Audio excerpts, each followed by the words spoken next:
You must have the burning desire to win. That's it. The burning desire to win. You got to do whatever it takes. And be patient. Just because you win a fight, you're not a fucking Instagram superstar. Stay the long course. Play the long game. You gotta want to be there. You gotta, like, you know, if you want to go see Led Zeppelin or one of your favorite bands, you're gonna go no matter what. Whether you feel sick, whether you're not feeling good, whether you feel great, you're gonna go. Same thing with training. You gotta be there.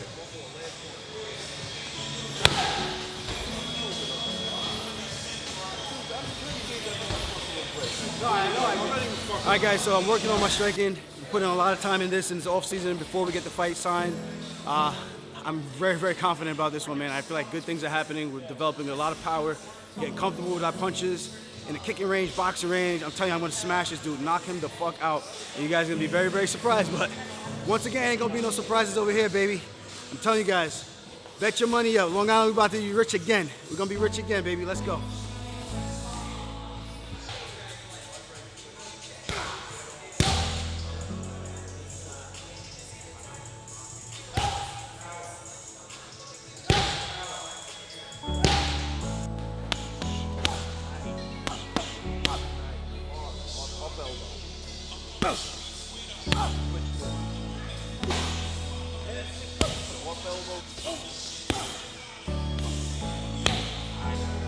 Punch me in the back of the head while I turn. Yeah. You feel like you took rounds 4 and 5 off in the video? Oh, 100%. I felt like I coasted those 2 rounds, man.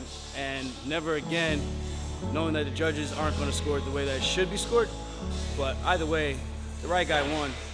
So, I mean, if you look at round 4, I haven't even gone back to review the tape like round by round and actually like write down my stats and my notes.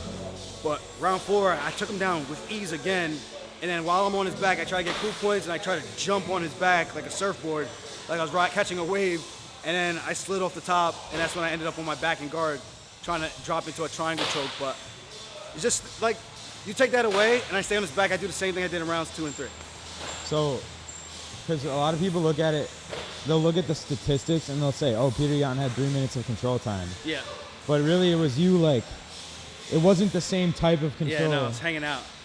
Like, what's the difference? Don't hang out in a fight. What's the difference between your control and his control? No, I say you don't want to hang out in a fight. Because they were saying how much control time Yan had from rounds 4 and 5. And I was like, well, that's control I kind of gave him. Like, there was no like, oh, I took you down and I controlled you and you couldn't get up. It's actually like, oh, I'm winning, and you're thinking you're winning and you're not actually doing anything on top. He didn't throw any punches. He didn't do any ground and pound. He sat in my guard. He sat on turtle position, which is a position you should punish guys. If a guy's a turtle, you should fucking punish him, no matter what. He did none of those things. So for me, I don't know. That's the way I look at it. Like, if you want to call that control time, I guess. But in my head, I was playing chess. He was playing checkers, and he was behind. So I felt like I was comfortably up. At any given moment, I could have just stood up and got back to my feet. And I was like, I'm just gonna chill, eat clock, and let him think he's doing something where there's nothing actually happening besides him just hugging me. And that's the difference with control. If I'm wrong, I'm wrong. I'm telling you, I know my shit.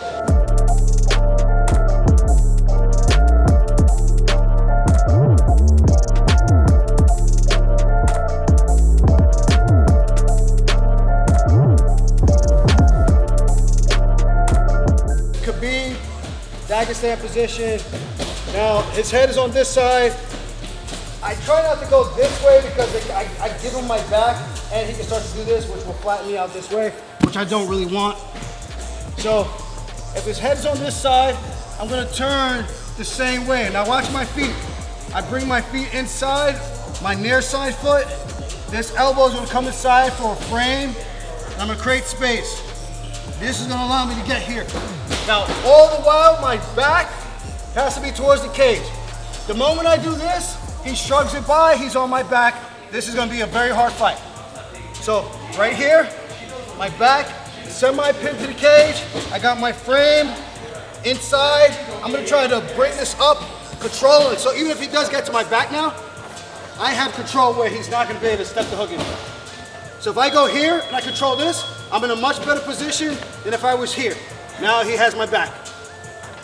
So when I'm in this position here, where there's a frame I'm turning or controlling here. This right here allows me to still get an angle and keep space between us so I don't give up my back. So even if he has my leg strap, thinking for the legs, if he has the leg strap, it's the same concept. I'm still turning in here, bringing my knee out. The moment I can get this knee to the cage, I'm golden. Now he still has this leg locked. He's gonna be turning my knee.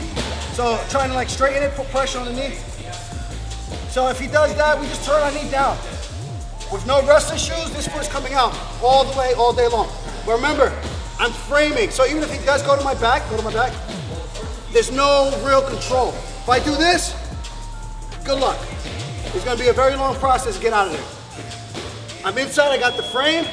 I'm controlling. 2-on-1. Control, whichever you're more comfortable with. This is like a reverse armbar, inverted. I'm turning this, using this to turn up, create space. So I get the separation. Justin, I'm using real quick.